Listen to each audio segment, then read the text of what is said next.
scientific minds we have today. I was just sitting here saying, people was talking about, somebody I like looking at, the message went for me though, but it's on my, they swap up the network, but I like listening. I done got used to listening to other networks now though. Cause it's funny because people don't want to hear themselves and they swap my network out. But I can deal with any message because I heal. I like healing. And what I mean by that, I ain't talking about healing people, just healing people. I ain't talking about that really at all. I'm talking about, I like healing situation problems. And so it's like when I get somebody else message, I get their problem. But I was just they were talking about, he was talking about which is good, he was like, he was always struggling, every day seemed like a struggle. Not in my case, it's a purpose. In my case, I'm living in my purpose.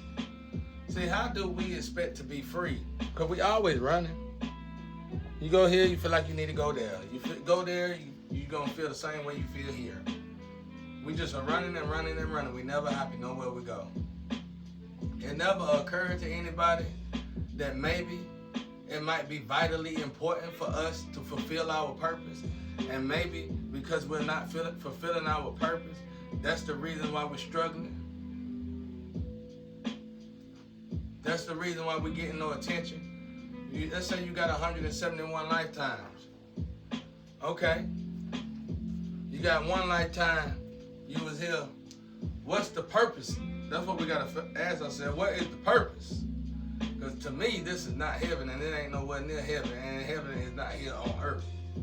So what is the purpose? To live 171 lifetimes on earth. Now this is just me jumping off. What is the purpose? To live 170 lifetimes on earth? Or is it the fact that we're not fulfilling our purpose and it takes us 171 lifetimes just to live in our purpose? So you come here and you be a lawyer, but that still wasn't your purpose. You come here and you be a doctor, and maybe that still wasn't your purpose. Or maybe it was now. You come here and you live the celebrity life. You come here and you live the addict life. You come here and you live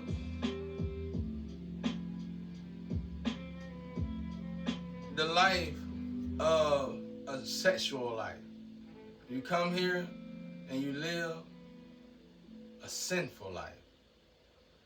And you can just break down all the sins without me saying it. You wouldn't settle for bait. YouTube won't play it. Solve the riddle and be free. What is dusk? You don't have to answer. I'm the bait man.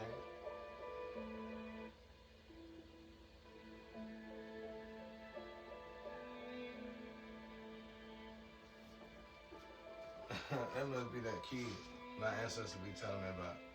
I keep seeing this kid on everything. You come here and you live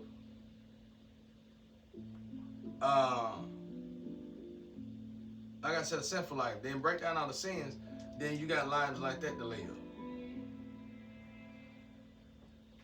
Okay? And we all got a purpose. So other than that saying, you know what I'm saying? We all got a purpose. So all of a sudden you had 170 lifetimes and you still have yet, you had 167 lifetimes and you still have yet to live your purpose. Or 68 lifetimes. So you got 100. You got 3 more lifetimes to fulfill your purpose. The big question is, what happens if you don't fulfill your purpose? I'm pretty sure we already getting the whiff of it, especially my people, when it comes down to how bad we're struggling. So to me, at this point, it's almost like a purpose is a sacrifice. if so many of us don't start living in our purpose, the struggle that my people are going through is going to continue to get worse. Because we are built to come here to live in our purpose. The game is, are we going to fulfill our purpose? Or are we going to fulfill our dream? See, living in your dream and living in your purpose is two different worlds.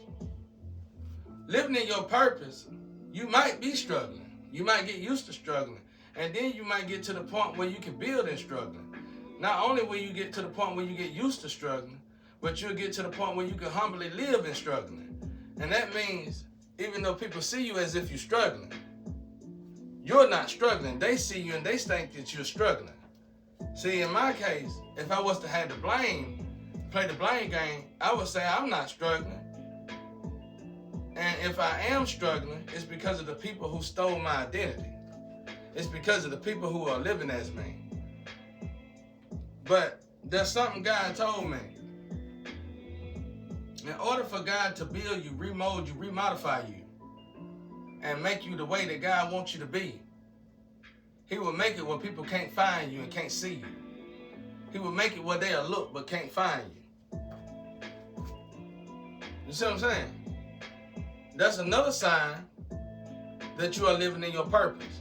What we must ask ourselves is this: would you rather be in earth, living a dream, or living in your purpose? See, those kind of messages is for me. No offense to my man, I like listening to him, but those kind of messages for me is low vibrational. Because what is a dream? I had nice cars. I had the women. I lived that life, the fast life, and did whatever I wanted to do. So, what is a dream?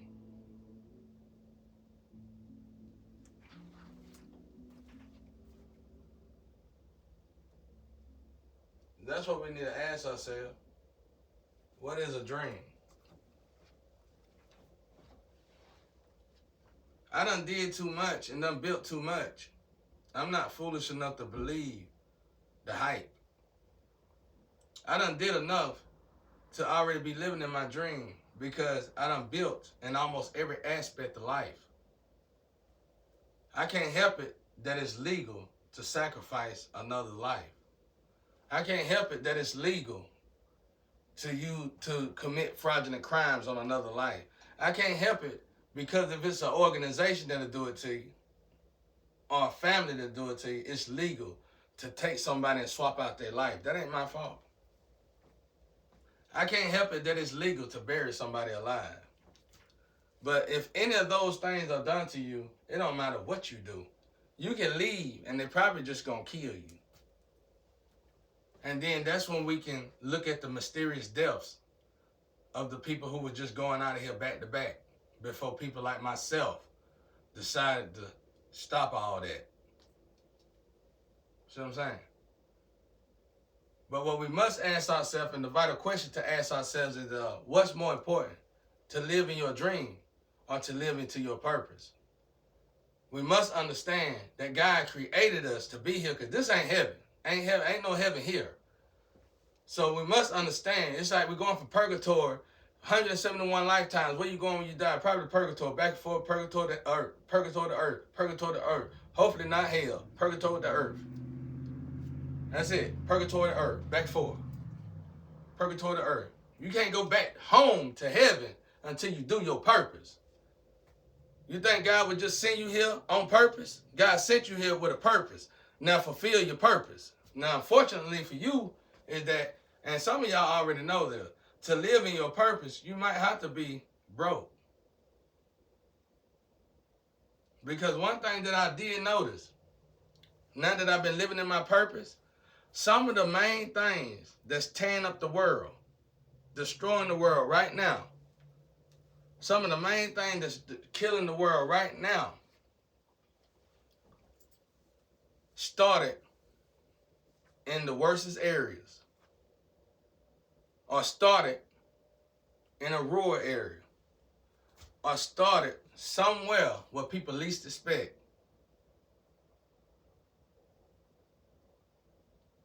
You see what I'm saying? You want to fix a problem, but you don't want to go to the area that the problem is. See what I'm saying? And 9 times out of 10, if you got the money you want, you're going to avoid going to them problems by any means necessary, not knowing your purpose. That area is where your purpose lives. Amen. So we got to start thinking about this and moving ahead.